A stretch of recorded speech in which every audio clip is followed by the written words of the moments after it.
Well, all right, y'all. Looks like we can get started. Looks like most of us are here. If I'm missing a person, I mean, we are recording this, so they might miss a little bit of the front, but we can, I can always share it with them later. Um, so yeah, thank you all for coming, hanging out with us on a Friday night, for the first Zoom event of the 2022 year. I believe it's 2022 already. But yeah, this is a Don Fulano tequila. So I was introduced to Don Fulano, uh, officially probably in like 2015, 2016. Just working at the store, they were just super clean tequilas. We had already been working with the brand that Don Fulano is close to in Jalisco, or in tequila, excuse me, with Fortaleza. And it was a brand that was introduced to me like, hey, if you like that stuff, if that's working well for y'all, check out this. And just super impressed with the flavors that they had. Didn't know much about the history at the time. But then when I was lucky enough to go down to tequila in 2017, I got to meet I got to meet a lot of people, but Sergio was one of the individuals we got to meet who was really cool. So Sergio Fonseca, um, who is a really cool guy. He's very relaxed. He learned from his uncle Enrique how to produce tequila. Enrique is a really cool story himself because he was running the family farm as a tequila producer, or as a tequila grower, excuse me, agave grower. Don't grow tequila, agave grower. And then in the 80s, during a shortage of agave, they were given the option of either sell your plants to us on a cheap, or maybe something might happen to your fields or something along those lines. So instead of doing that, they were like, we're going to make our own tequila. So Enrique actually went over to Europe and studied how Scotch producers practice the art of blending, went over to France to figure out how different oak treatments were done, and found the way he wanted to make their tequila. And then he passed that on to Sergio, and they have just been making these awesome liquid for us for, that'd be about 30 years now, plus around. And yeah, so we're lucky enough because I just have some general information about them, but we are lucky enough to have Sergio Muniz here with us, who is the West Coast brand ambassador. So Sergio, I will let you introduce yourself and let us know anything you want to start out with. Sure. So first of all, thank you so much for joining us. I'm super excited to chat with you all guys. So just a little bit about me. I've been working with tequila for the better part of a decade. Been working with Don Fulano for about 3 years now. Before that, I was actually working with Fortaleza as a part-time brand ambassador, and before that, I bartended in New York and Miami, LA, and now I currently in San Diego. So kind of been around in the hospitality industry and the tequila industry. So if at any point you guys have any questions, not just on tequila, but if you guys want to, talk about mezcal, any other kind of agave distillates, I'm happy to answer any questions you guys might have. So before we get into kind of the process, Jeremy touched a little bit about the history. So Enrique Fonseca and Sergio Mendoza Recording in progress. Were the founders of Tequila Don Fulano. See, their family emigrated to a town called Atotonilco. Atotonilco is in the highlands of Jalisco. It's a small town about 3 hours from a town of Tequila, and they basically started farming crops to supply a storefront that they had opened. So at first, they really started growing just kind of regular crops, corn, sugar, potatoes, grains, and really just started growing agave as a favor to one of their tequila making buddies. I'm not glad this is the late 1800s. This is before really tequila was even exported to the US. But as tequila started to grow, as a market, so did their farm. So they kept buying more land and growing more agave. And Jeremy said it today, we are one of the biggest, if not the biggest supplier of at least blue web agave in Mexico. We supply agave to multiple tequila companies, and obviously we were able to be one of the last remaining really kind of family owned tequilas that grow 100% estate grown agave. You see, tequila we see it first and foremost as an agricultural product, right? Your journey begins and ends really with your raw material, which is the agave, the blue web agave. You see, agave takes anywhere between a minimum 6, I would even argue 7, all the way up to 12 years to grow. And I'm not talking about plants that are, miles within each other. We're talking about plants that are right next to each other. You could have two plants inches from each other that could be between 6 months to a year to be ready to be harvested. See, agave is a very complex crop in which it grows very differently based on which side of the hill it is, how much sun exposure it's gotten, the amount of rain that it's been exposed to, the amount of wildlife it's been exposed to. It's very much a product of its environment, and it's very temperamental in that. So in order to kind of properly grow and most importantly harvest agave, you kind of have to know what you're doing. And we're grateful that this family has been doing it for over 140 years. Now, Jeremy touched on a little bit on kind of how we started growing, making tequila. You see, when your raw material, your crop takes, a minimum 6 to 7 years to grow, every 7 years or so, there's just going to be a shortage. You see, if you look at the tequila prices, they've gone up and down for decades now. In 2016, a kilo of agave was 7 pesos. Right now, a kilo of agave is 33 pesos. So just to kind of show you the amount of inflation that crop kind of goes through. Right now, there's no mystery that tequila is growing at a rate we've never really seen any spirit kind of go through. If you think about just the last 20 years, this spirit has gone from maybe 3 or 4 bottles on a shelf to a wall on a shelf in the liquor store, right? I mean, if you had gone to any, even craft liquor stores, you wouldn't be seeing what we see today, an amazing variety of agave distillates. And, I can't really imagine or think of any other spirit that's gone through that drastic of a change. So when that happens, as great as it is for the tequila makers, it creates there's a limited amount of resources in order to do it. Right now, we are seeing with celebrity brands that are happening, and more tequila brands are coming out. In the last 4 years, there have been over 270 new registered brands of tequila. So, no one was really ready for that 7 years ago. Now, if we go back at the time, this is the 80s. Now, tequila was starting to catch a little bit of steam, nowhere near what it is now, but there was a shortage going on. Now, when there's a shortage, who does that benefit? It benefits the farmers, right? Because they basically get to set their price. If I have all the agave and I give you, hey, my price for agave is 26 pesos. Well, as a tequila maker, you can be like, well, I don't want to pay that. Well, guess what? You don't really have a choice because everybody else is either out or charging as much or more as I am. So in the 80s, 4 or 5 of the main tequila makers kind of came together and they're like, listen, either you drop your prices right now or we all pull our contracts. And they muscled a lot of the other agave farmers and put them out of business.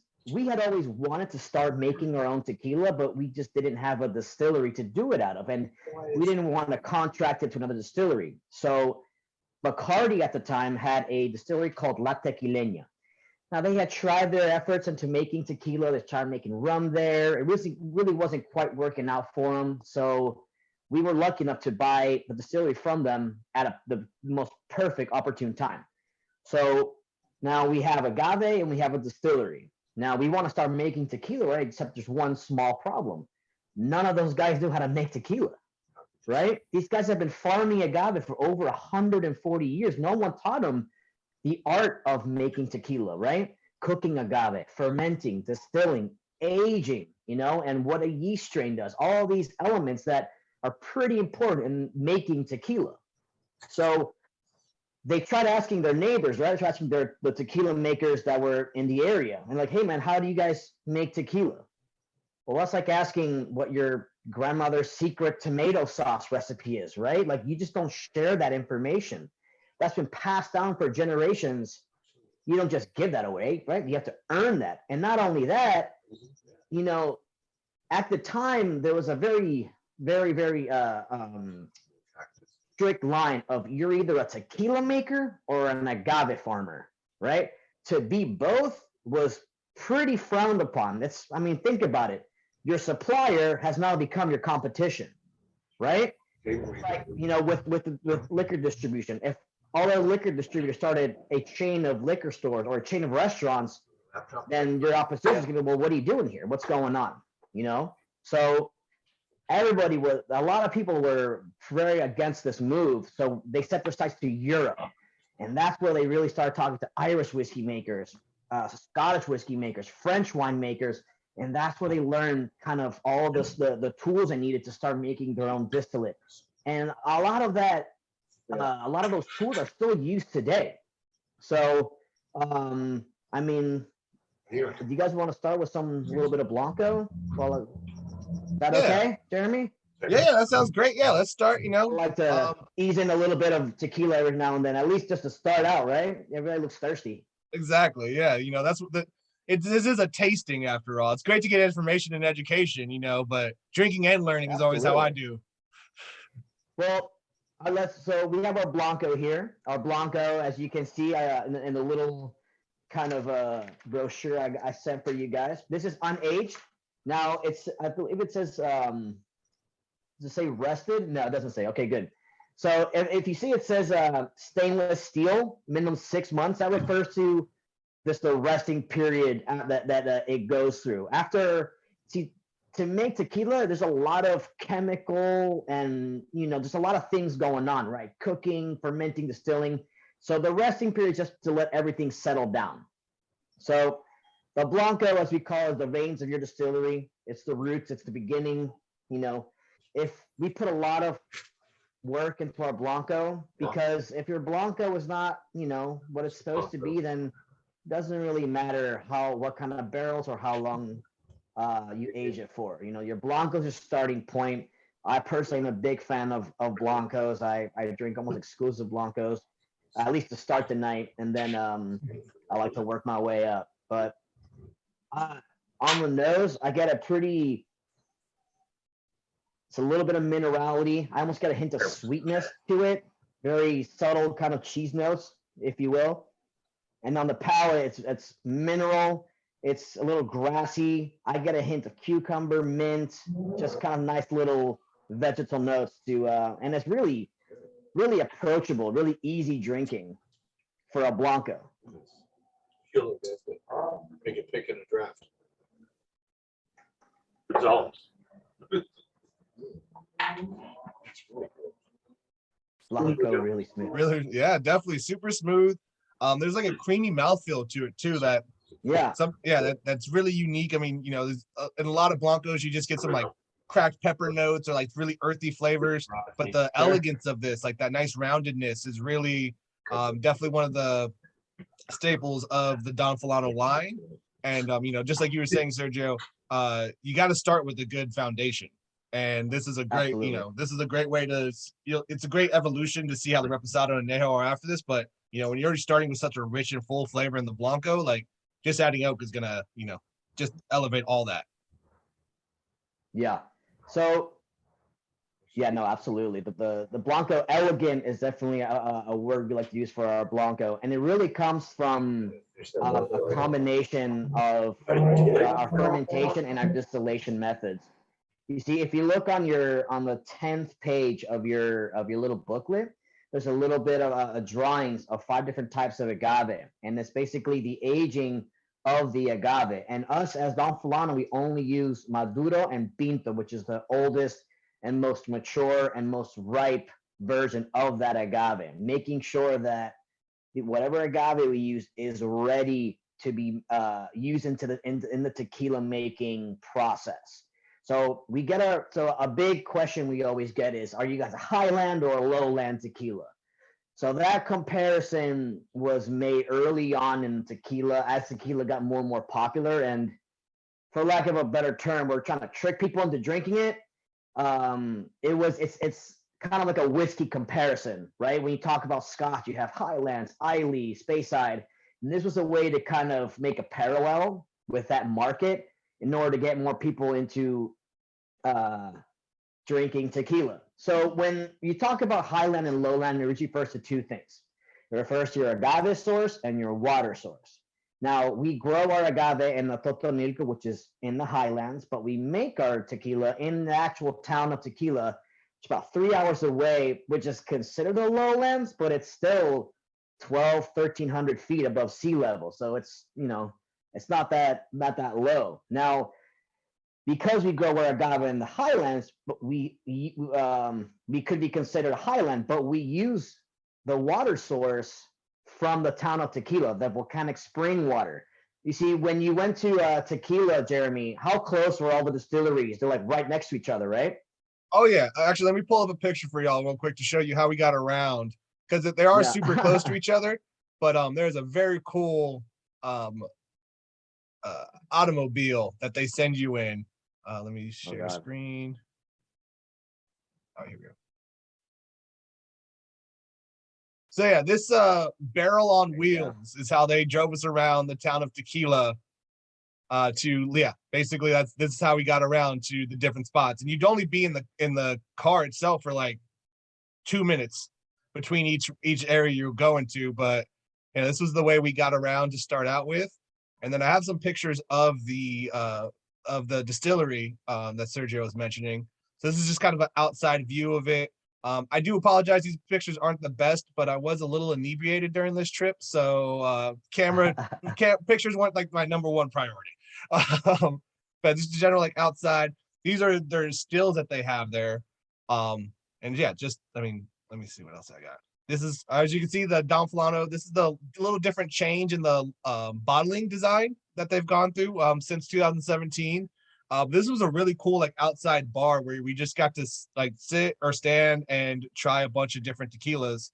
Sorry. And this individual right here in the middle, the nice smiling man, that is Sergio Fonseca. So he is the is it just him who's making the tequila now, or is Enrique still No, involved? oh no, Enrique is very much involved. Enrique Okay, is yeah. the heart and soul of the tequila making process. Sergio's definitely like the passion, the face of the brand, but the mad genius. They call Enrique Arc as an architect. So that should give you an idea of his role. He's very much the architect of Tequila Don Fulano. And Jeremy, dude, I think I was on that trip with you. Oh, really? Because I remember my friend Kate right there in the bottom, 2017. Yeah. So I've been running those trips since 2014. So I'm almost positive I was on that trip with you. Oh, most likely then, yeah. I feel like we Yeah. should roll through some of those other photos and see what we find. See Sergio We're okay. take them. That's I don't think the statute of limitation has quite passed on that one, Kelly. Yeah. But actually, Jeremy, if you could scroll back a little bit to the picture of the stills and show you kind of one more back, the one you had. I think you had one with two. This one? There you go. Yeah, that one. So if you look at the same page, if you have the little brochure under the pictures of drawings of all the agave, you have basically like an inside photo of our oven. See, once we get our agave delivered from the highlands, we cook it in an oven called an autoclave. See, an autoclave is this big cylindrical stainless steel oven that's powered by a boiler and uses steam to slowly cook the agave. Now, a lot of brands use an autoclave. Do you have a picture of it? I think so, yeah. Sorry, I should have stopped sharing screen. You're at sorry, proceed. I'll find it. no worries. So we use an autoclave. Now, a lot of brands use an autoclave. The difference between us and other brands is that they'll when you want to while cooking the agave, they'll do like a really, really high speed and high pressure and cook for about 4 to 5 hours. Now, what we do is we do very, very low pressure and almost like very little steam, and we cook it for about 32 to 48 hours. So the difference in that being is that it's a slow cooking process. When it comes to tequila making or cooking agave, the tools are important, but it's also how you use the tools, right? You can, just because you're grilling a steak, you can grill that steak the wrong way, right? The way you cook something will yield a different flavor than other methods of cooking. So after we cook our agave very, very slow, we use our milling system to basically extract all the juices, and then we ferment it. We're fermenting the aguamiel, the agave juice, and turning it basically into an agave beer. And we do that with a proprietary yeast strain, which is basically an accelerator to converting the sugars into the alcohol. Now, you saw in that picture that Jeremy had of our still. So we do two types of distillation for Don Fulano. We use a copper pot, which is those the big copper ones you saw. Can you pull that picture up, Jeremy? With For sure, yeah. Stills? And I do have a picture of, it's not y'all's autoclave, it's from our Arete. I can show that as Arete? well in a little bit, yeah. Sure. But here is, There you go. so those these are the our stills copper that pot Sergio was stills. mentioning. Yeah. So that's the copper pot. Can you go to the picture right before that one? Yeah. Oh. And that one all the way to the right, you can kind of see it's kind of has some scaffolding next to it, right next to the tank. Yeah, that's our continuous still, or a column coffee still. So we do roughly 80% copper pot to a 20% column coffee still. Now, the column coffee still is very rarely used to make tequila. It's very prominent in like Armagnac or even vodka. And when we bought the distillery, we inherited this still. And at the time, they had no one really used a column still to make tequila. So it took us a long time to kind of figure out how to work this thing. And ultimately, we figured out that we took a couple of the plates out, and it helped us yield a much more elegant and lighter tasting product that was a good counter to our kind of bold copper pot tequila. So we're one of the few, I don't know really any other brand that does kind of two types of distillation for one expression. And that goes for all of our expressions at Don Fulano. They're all starting about 80 to like a 20% distillation. And again, that kind of goes back to the European influence that we got when we bought the distillery. So as we get into the aging, I think it's time for a little reposado. I believe it's Cynthia's favorite, right? I'm sure she's been waiting for this one. So that 80-20 you're talking about, do you distill, like you take 80% out of one still and 20 out of the other, or do you move from one still to the other? No, so the way we do it is actually through our blending process. And so everything we make is a blend of different batches. So now there's when making tequila, most people will do what's called a single cycle process, right? You cook agave, ferment, distill, bottle. So when we make tequila, once we're done distilling or aging, we put it to an inventory, and from that inventory is how we make each individual batch. See, every bottle of Don Fulano is a mixture of different batches. So this Blanco is a blend of 4 to 5 Blancos. And the way we do that is through a process called triangular tasting. And I'll explain that. So is that, Francesca, you asked me that question, right? Yes. Awesome. So let's say you and I are working for Don Fulano, Francesca, and we're running low on Blanco, as I am right now, right? So we need to make a new batch of Blanco. Gotcha, buddy. There you go. All right. So we want to make a new batch of Blanco. So we know that to make Don Fulano Blanco, we're not even talking about age expressions yet. Don Fulano Blanco is roughly a blend of 80% copper pot tequila, 20% column coffee still tequila, 60% of the tequila was fermented, was called without bagazo, which is without fibers, 40% with. Okay, so we have these ingredients, right? And we make 2 new batches of Blanco that are basically a blend of the aforementioned ingredients. Now, the only problem is, or not problem, issue, is that the ingredients have been sitting for a long time. So flavors have changed, right? So you have to start adjusting the recipe. So we'll do a blind tasting, you and me, Francesca, and we'll such Don Fulano experts will know that the reference point is what we made before. Now you'll try the 2 new batches, and Francesca will be like, well, you know what? This new batch is a bit too sweet and it lacks minerality. So, okay, you'll tell our distiller Enrique, and he'll be like, okay, cool. let's add minerality to it. So we'll go to our inventory, which is very carefully monitored, and there's a lot of kind of notes we take on flavor profiles, and we'll add. And Enrique will be like, okay, you know what? When Jeremy came in 2017, we were making a really mineral tequila because of heavy rainfall. So we'll add a little bit of that tequila to the new batch, blend it again, and do another tasting. And we'll keep that process going until we no longer know which one the reference point is. So it's the same like cooking, right? When you're cooking kind of when you're cooking a meal, you might have a recipe in mind, but you're always tasting along the way because ingredients are changing, right? You need to check for salt, check for pepper. It's the same thing with tequila. You got to check for balance, check for salinity, check for ethanol levels, and all these things are accounted for into making Don Fulano. Does that answer your question, Francesca? Yes, thank you. That was interesting. Awesome. So now imagine trying to start with, age expressions. So as we have Reposado in front of us, Reposado starts anywhere between 8 and 11 months in French limousine barrels.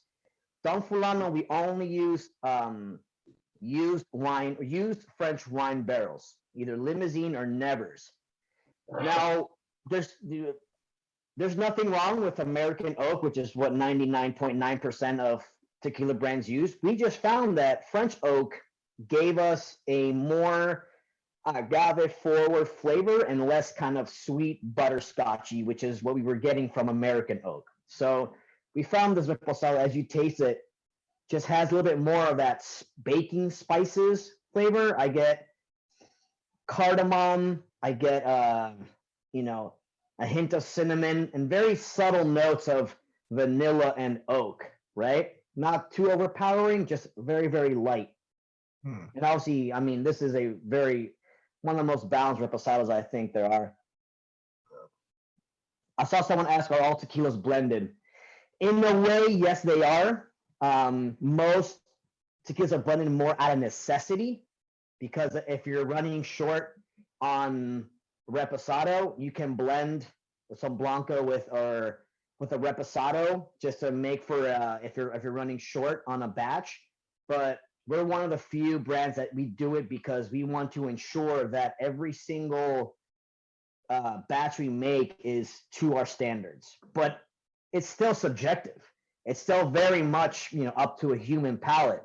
It's still us just tasting. It's scientific in a way, but it's also just 4 or 5 guys tasting tequila, hoping that we're sticking to what fans of Don Fulano are used to.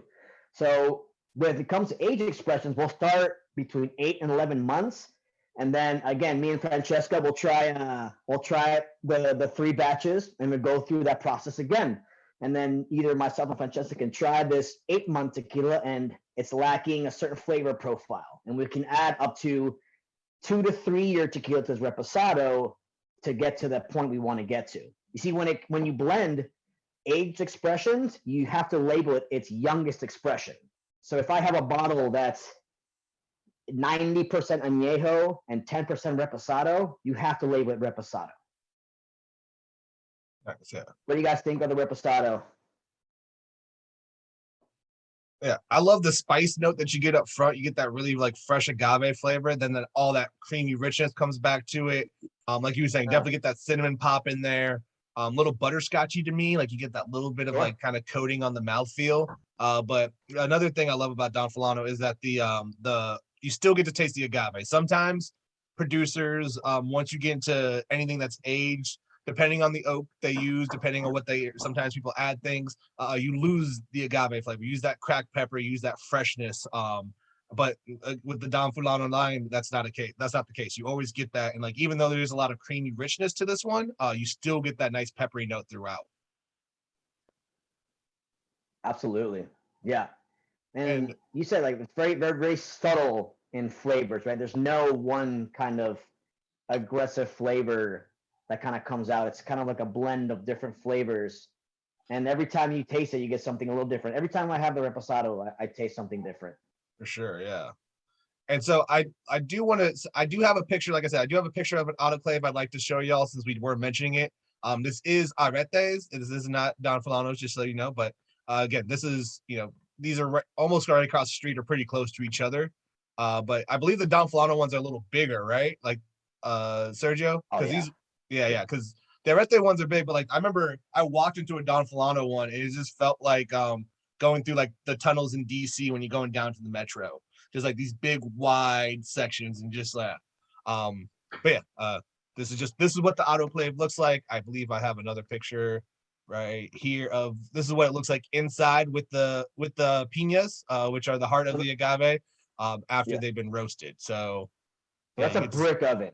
oh, that's a brick brick oven. Okay. oven. All right, yeah. Yeah, so that's a brick oven. So when making tequila, the three most popular types of ovens are autoclave, brick, or a stone oven. And Okay, those yeah. I So this is believe the that's brick, that, yeah. that Fortaleza. I believe so, yes. Yeah. So the reason all the distilleries are so close to each other is if you actually look on a map of tequila and you kind of see where all the distilleries are located, they're all in this kind of like straight line. And the reason that being is they're all using the same volcanic spring water source. And that's what kind of gives a lot of the kind of minerality to lowland or valley tequilas, whereas highland tequilas use a welling source. Now, again, nothing wrong with that, but it's just different flavor profiles that brings to your tequila. So finally, we have our añejo. Now, our añejo starts at 30 months. And again, through that same blending process and tasting process, we'll add up to 4 to 5 year tequila to this. And 30 months is pretty long for añejo. I mean, you guys, that's only 6 months shorter than what would be considered what you can then classify as an extra añejo, right?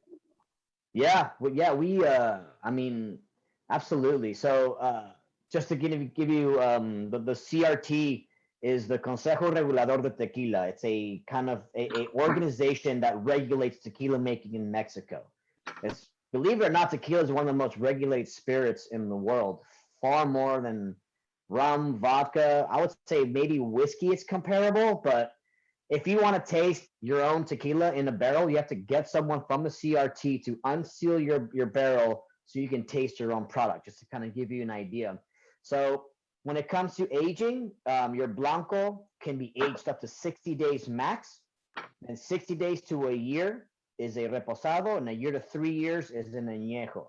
And then anything over 3 years is labeled as an extra Añejo, just to kind of give you the basic aging range. And a Now, the funny story about añejo- the Yeah, go CRT, ahead. or the regulatory rules of tequila. So one of the side projects that Sergio and Enrique do is Fuente Seca tequila, which are like these really elegant. I mean, these are elegant. Don Fulano's great, but like these are like another step up above that. And it's crazy because what they'll do is they'll actually will take barrels from different distilleries and move them around depending on what kind of temperature or what kind of like seeping into the oak and everything that they want it to do. So there's a lot more science to it.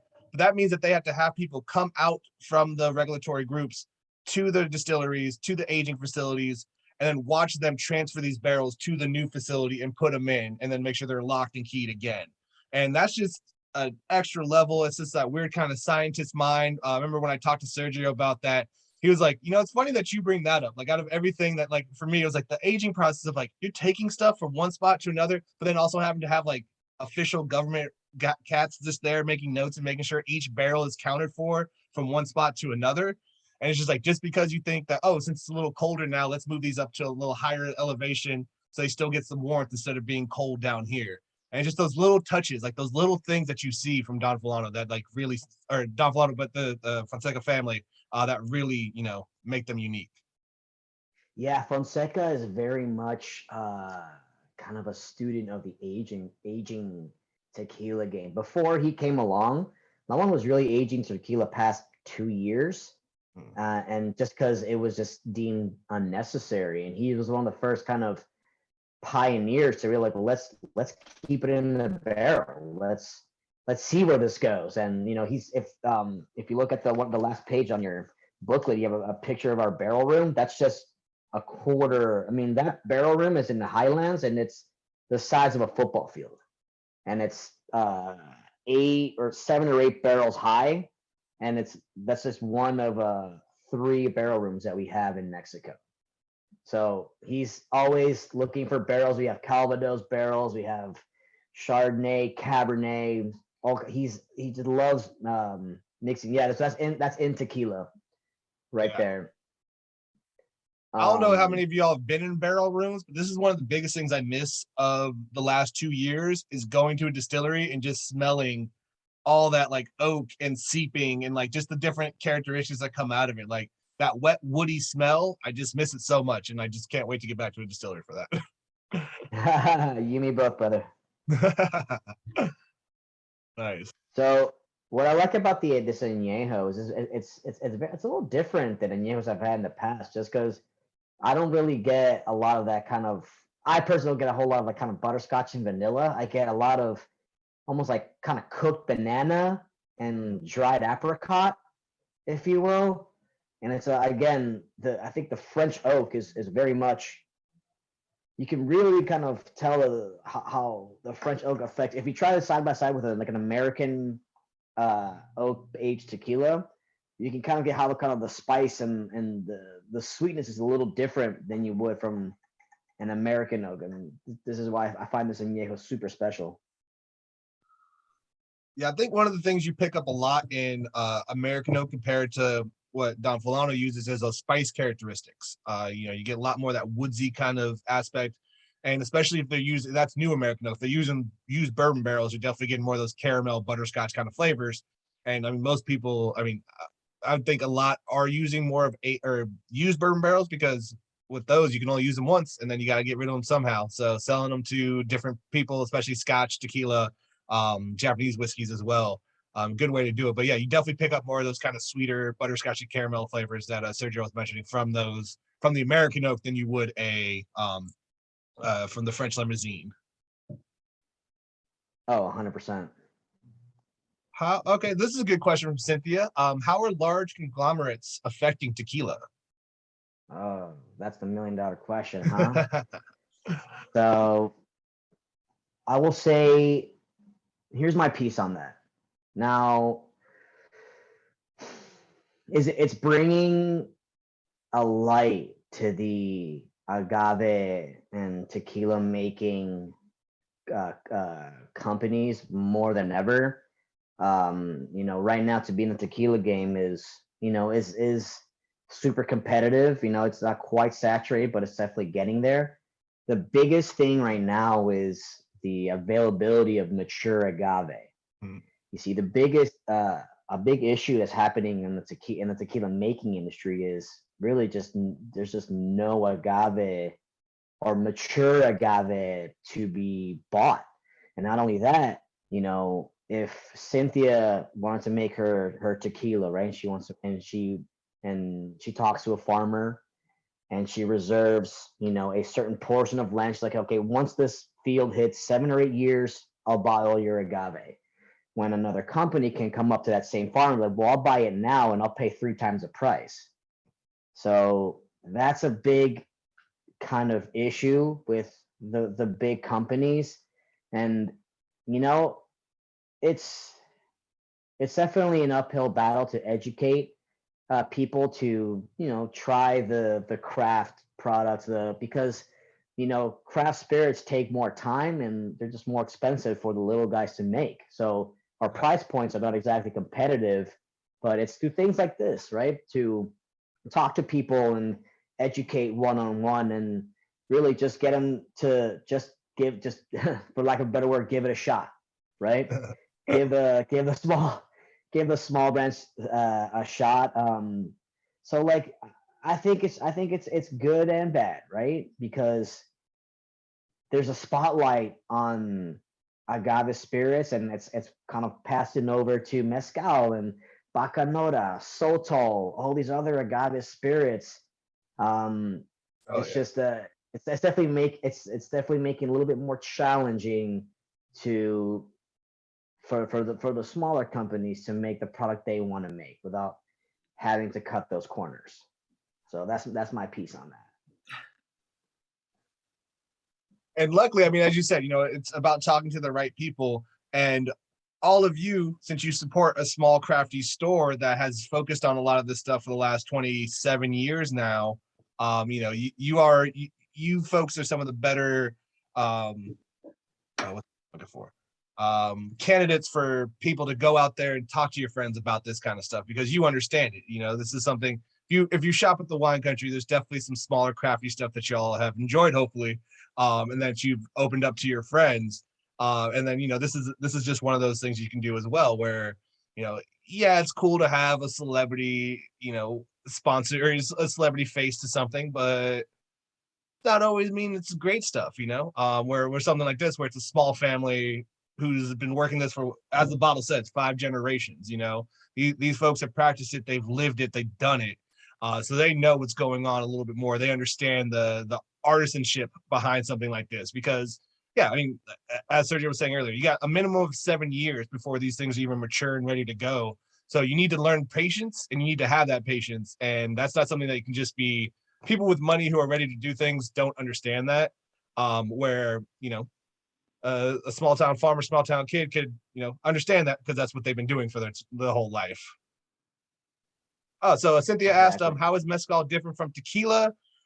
So mainly it is the agave that is used that is the biggest difference. So as Sergio was saying earlier, Blue Web is the one agave that you can use in tequila. That is the base. You know, everything starts with Blue Weber and then goes from there. But mezcal, or with wild agave mezcal, there are over 200 species of agave. There's probably about, I'd say, Sergio, you can definitely tell me if I'm wrong on this, but I'd say there's about like 8 to 10 that are used more regularly. Espadín being the biggest one, of course, since it is similar to Blue Weber in the fact that it's a little easier to cultivate, a little easier to, it has a shorter growing or maturity span. But you know, as Sergio was saying, there's like Bacanora, the Satol, all these other regions that use different agave plants, different varieties of agave to make their spirit. And then it's also the style of cooking. So with agave, or sorry, with tequila, it is either the autoclave or the brick oven, or sorry, the 3. So it's autoclave, brick oven, and what was the third one, Sergio? Stone, yes. And then that is, so you're cooking it in those styles. Where with mezcal or wild agave, you're typically digging a pit and then smoking these piñas. So you're getting a lot more of that smokier kind of flavor to it, which is why a lot of people are like, oh, like mezcal is kind of like Scotch, but from Mexico. And it's like, not exactly. There's, you know, some other differences as well, but there's definitely a smokiness to it. The more that people are getting into mezcal, because I've been a very big agave geek since about 2014, 15. But now people are starting to realize that if a mezcal is like super smoky, super aggressive, they're kind of trying to hide some stuff that, you know, might not be great with the agave plant itself. Because just like Blue Weber, that has this really nice, like fresh cracked pepper note, this really nice liveliness to it, each agave has its own flavor. There's some that have these like really big citrusy flavors. You get like lime zest and lemon peel, or you get some softer stone fruit too. I mean, there's some like really distinct flavors in different agaves. And very much like how Sergio was mentioning how earlier, it all depends on where it's grown, how it's grown, what animals interact with it, and all that. Same thing. And a lot of these agaves are wildly grown. They're not cultivated because they don't grow in that sense. They don't like it. They're, you know, the wild stallion that needs to keep running on its own. And then it will let you know when it's mature and you can come get it. But yeah, that's some of the general differences between mezcal and tequila. Yeah, I like to use the 3 Ps: the plant, the process, and the place. So even better. Yeah. So the plant, as Jeremy was talking about, is, you know, tequila's Blue Web, mezcal is not only any agave you want, but you can blend different types of agave as well. The process refers to the cooking, again, the ovens and the pit, and then the place refers to the specific regions that you can make tequila. There's one of 5 regions in Mexico you can make tequila, and one of 8 regions in Mexico you can make mezcal. So 3 Ps is the easiest way to remember that. Someone else asked about the agave one-time plant, the root sprout again. That's a great question about how. So agave reproduces 2 ways. So one way, as agave kind of starts to mature, it actually grows mini agaves, what's called hijuelos. you'll see as agave hits a certain age range, you start to see tiny little agaves, these little kids kind of sprout right next to it. Now you can dig those up and replant them, and boom, you have more agave. Or in some situations, you have what's called a I'm blanking on the name right now.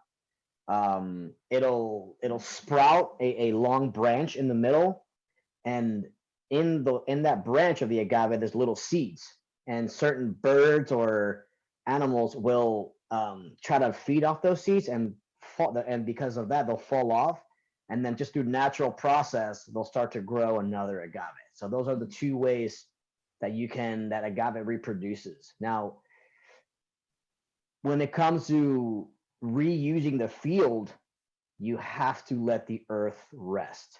Agave really takes a toll the earth where the agave is grown really takes a toll when once the agave is done. I mean, the nutrients of the soil, it takes a lot to fully mature agave. Agave takes energy from any source that it can get it.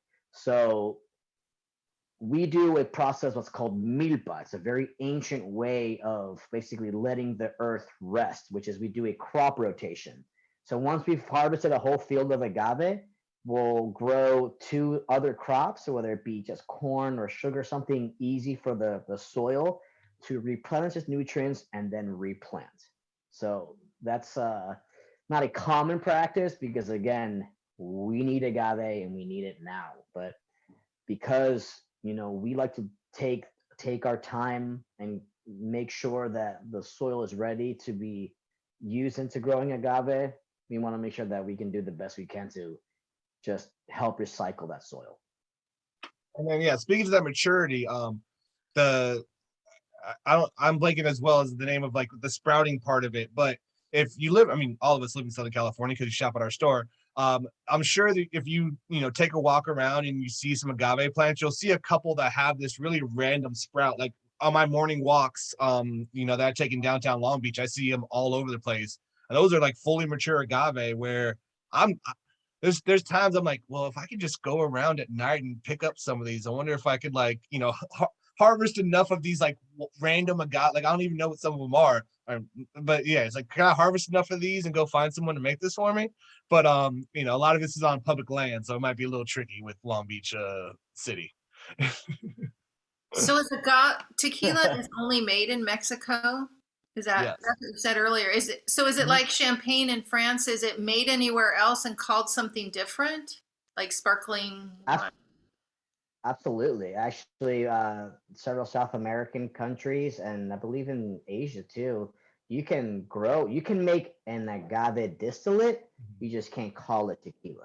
Okay. Exactly. There's a brand that I can think of right now. It's called Acara, Aqara. It's a Peruvian agave distillate. Yeah, we carry Now, that. So you carry that? Mm-hmm. Yep. Nice. So yeah, I believe. I think from what I've heard, there's a couple spots in Japan that are trying to make an agave distillate. See, agave grows anywhere. Mm-hmm. Agave can grow literally almost anywhere in the world. That's going to grow very, very differently. But agave is one of those plants, again, that just sees the environment that's in and then adjusts and adapts. Sure. So, And yeah, I actually have you a can friend. make tequila, you just can't call it tequila. Exactly. Yeah. I'm gonna let you all in on a little like private secret of myself. One of my very good friends, one of my best friends, she and her partner just bought a bunch of land in Arizona. And I'm talking to her about figuring out some ways to grow agave on her land and then seeing what we can do with it in 6 to 7 years, 7, 8 years. Because she's not too far from a distillery either in Arizona. So I'm like, oh, maybe we can just call them up and be like, hey guys, you want to try something new? I mean, right now it's a bunch of jokes between the two of us, but we're both the type who in like 5 years I'll be calling her and be like, how's it looking? How's everything growing? What do you have there, Colleen? Hey, so we have El Ladrón. It's a tequila. I mean, not a tequila. It's a blue agave spirit from Santa Cruz Distillery. So El Ladrón means the thief. I'm going to look into that. Who's the tequila one in this group? Yeah, it's a good one. Is it any good, Colleen? I like it. Any She good? hasn't tried it yet. We were anxious to start, so we had a little before we started tasting. It's very Nice, right on. Yeah, it's always good to get a little It's jump Friday. start It's on the palate. okay. It's Friday. Yeah, Absolutely. yeah. Absolutely. You want that palate to be Yeah. woken up, for the tasting. You don't want it to start out like Exactly. soft. It's Yeah, like, exactly. it's like that's what we stretching. were doing. It's warming up. You're like stretching. You want to pull a muscle. Exactly. Oh, we had a question earlier when you A were serious question. when you were showing the picture inside with all you get Pinas. the pinas, oven. yeah, the Yes. oven. So when we were looking at that picture, how much tequila will come out of there? Oh, that's a good question. That's a great question. Well, it depends on what tequila we're making, right? If we're making a Blanco tequila, we're always going to yield a lot more than if we're making a Reposado. You Yep. see, when you age tequila, you lose a lot of it to what's called the angel share, right? You lose a lot of kind of the spirit because the wood absorbs it. So I mean, it's hard to tell because every time we only produce really 2 to 3 times a year, and we'll make anywhere between probably like 2 to 5,000 up to 10,000 liters at a time. Each piña will lend usually anywhere between 7 to 8 liters of Blanco tequila. Oh, So wow. that's, I mean, if that helps at all, Yeah. somewhere around there. Okay. Great, thank you. That at least explains why I can actually afford tequila.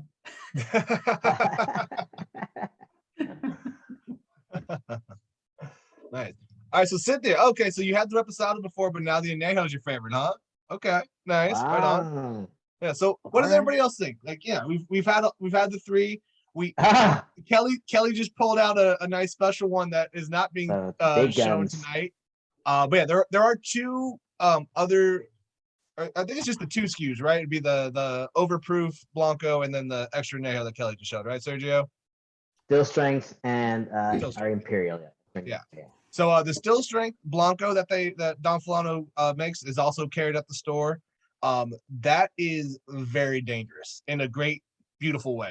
Because as creamy and rich and easy as their Blanco is, even a still strength version of that is still delicious and hides its overproof or higher proof very well. Too well. Yeah. I mean, great on its own, but fantastic in a cocktail because it keeps that higher proof with it too. So it's awesome. And then the extra Anejo, which Kelly was just showing off, the very pretty blue bottle.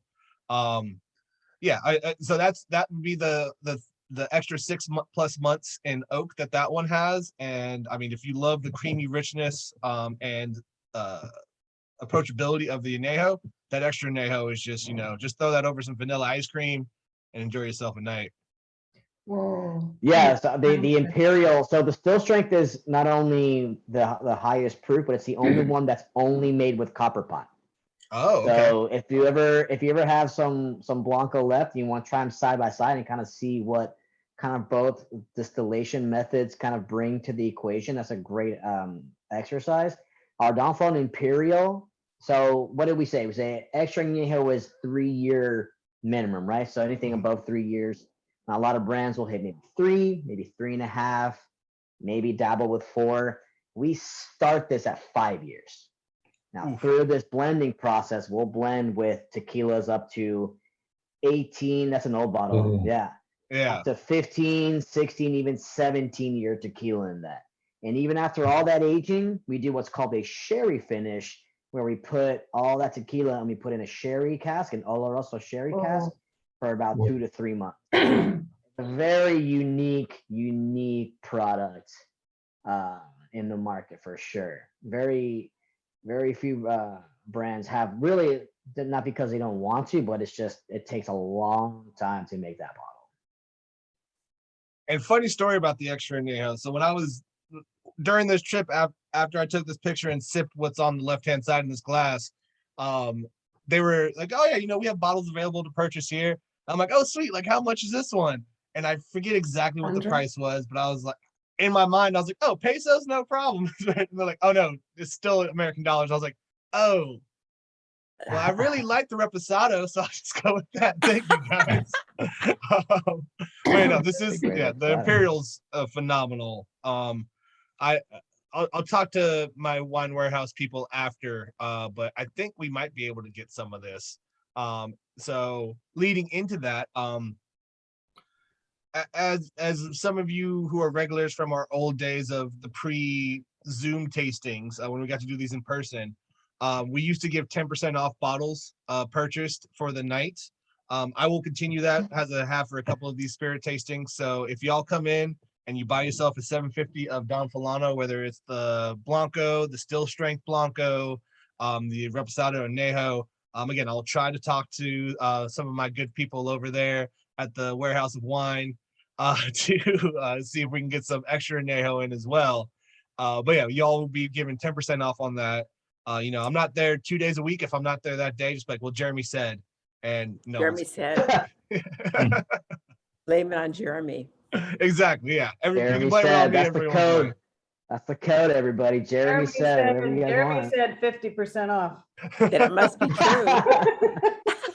Well, see, it's recorded, so they'll see it's 10%. But I like the play. That's a good one. Can I ask a question about the name?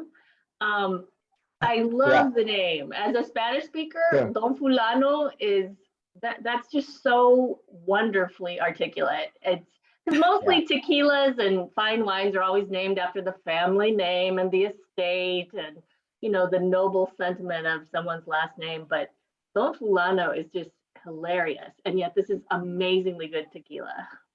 Explain. Honestly, you nailed it, Cecilia. That's exactly our intention. At the time when we started the brand, but when they started the brand, there was all these Don Abraham, Don Julio, Don Augusto, all these. So actually Sergio's dad was like, man, Don Fulano. So Fulano, for the Spanish, Fulano is a term in Mexican Spanish that refers to basically a nobody, a man of mystery, a charlatan, if you will, just kind of like somebody whose identity is somewhat unknown, where love it. Don is the opposite of that, right? It's a person of respect, a person of high class, of known identity throughout the town. So this is kind of a play on words, but also just kind of poking a little bit of fun to our next door tequila making neighbors, if you will. I love it. Very Well, Very much speaking just of kinda- names, Yeah. is Fonseca any relationship to the Fonsecas of Portugal? Probably they emigrated from Portugal. So it's very much a possibility. Wow. So they emigrated from Portugal in 1870s, I want to say. So, I mean, it's very likely. I've actually never asked that question. I'll be sure to inquire next time I talk to Sergio, but it wouldn't surprise me. It's I guess it's a medium common name, but I mean, it's pretty likely. That would be an interesting thing if they were related to the Fonsecas who make the port. Yeah. Dominating from both sides of the world, you know? Right? Got their hands in everything these days. Yeah. Do you carry the Fonseca line, Jeremy, at a Not at the moment. No, that's actually one of my journeys of when I started back at the store last year was building up the clientele again, because last time I was the buyer at the wine country, we had a whole lot of tequila. It all kind of got downsized during my Departure. my growing period, I guess we'll call it that. Sure. And so that's part of the goal. And now, I mean, you know, now that we have the clientele for that kind of stuff, I definitely want to bring some more back in, because again, like all the stuff that this family makes is great. Everything that Enrique and Sergio have their hands on is phenomenal, but that Fonseca stuff is just a completely different ball game. Sorry, I just started thinking about some the 12-year-old. Yeah, that stuff is delicious. but so are these. And so I'm super glad that y'all came in, hung out with us tonight and drank some Don Fulano. I hope y'all found some new tequila that you really enjoy. Again, y'all get 10% off for being such great supporters of the wine country. We thank you so much for that. We are a small family business and we love supporting any other small family businesses. We got another question. Are there terroir differences? I think you kind of get into this earlier, Sergio, with the highland versus lowland, but I mean, there's definitely I've noticed it in different agaves where you get that wild agave where you definitely taste a little bit more salty minerality depending on where it's grown. Again, that's part of the water source as well, right? 100%. I mean, agave grows. The biggest reason why we do this blending process is because, I mean, not even different terroirs. We can talk about agaves that are within 100 feet from each other. Each agave it's very individual, very temperamental, if you will. Just has such rich properties that terroir definitely makes difference. But there's so much that goes into how an agave. If your land is just slightly tilted and you got some agave that's facing a certain direction, that's going to grow much differently than agave that's flat. So agave is such a complex.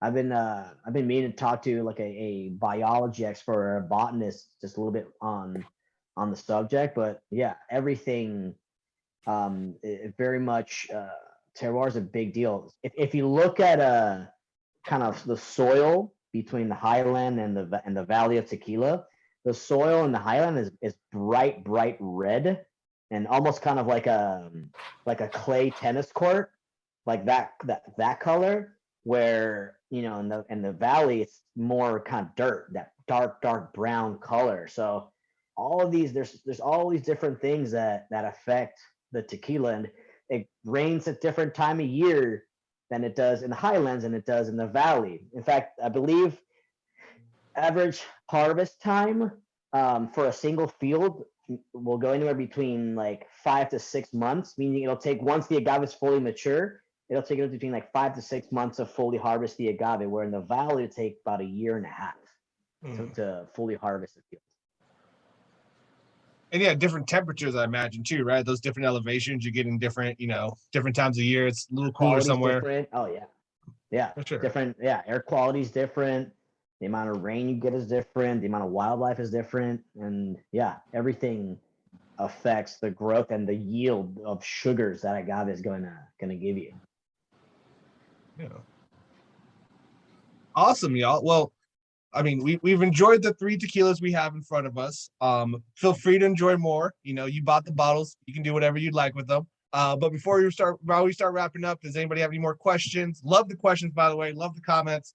These are all about being interactive, and I love it. So thank you guys for this. Jeremy, Wanted to say that we enjoyed all of them. Probably the Anejo, Michael, and Reposado, Rodi. Okay, awesome.